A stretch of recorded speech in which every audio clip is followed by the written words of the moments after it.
Ілияс Жансүгіров «Құлагер» поэмасы.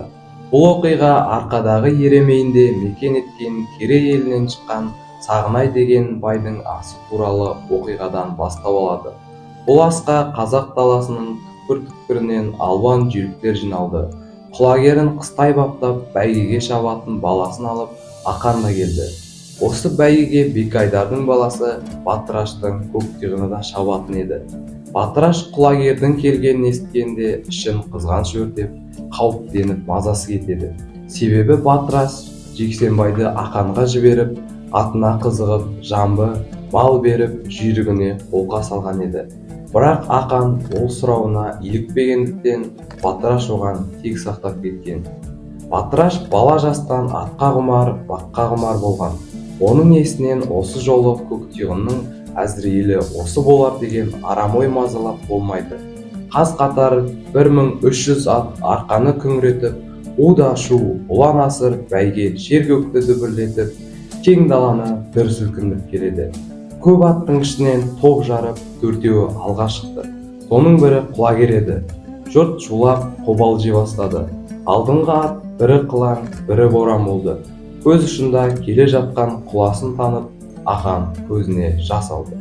Жаланды өзен, суы жоқ, ботасы көп жыралар еді. Осы өзекте жұрт көзінен аттар ғайып болды. Bir кезде өзектен үздік-түйдік 3 ат алға шығып келеді. Құлагер жоқ. Алда келе жатқан Батыраштың көктиғыны еді. Екінші болып Тілебайлап Айтпақтың аты келді. Үшінші шормандап кәрі шор бурыл өткен соң жұрт айғайлап шуылдасты. Шапқан ел ат көрінбей кеткен әлгі өзекке келді. Алдындағы ат оран болмай, қылаң болған құлагерді іздеді. Осы жерде аттардың шулап өтер жолы тосып, кек-кернеп жендет тұрды.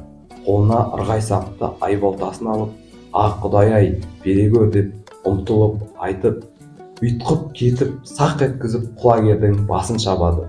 Шүмектеп шекесінен қан бұрқырап, төрт аяғын шіреніп, қоқырып құлагер ат өліп бара жатты.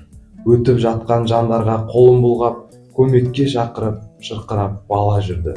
Бірақ оған ешкім бұрылмады. Ақан бір сұмдықтың болғанын іші сезді. Құлагерін көргенде есінен айырылып, басын құшақтап, үстіне құлай кетті. Бәйгенің алдын бермейді деп үміт қылып келгенде, жат елде жалғыз өзі зарлы күйге түседі.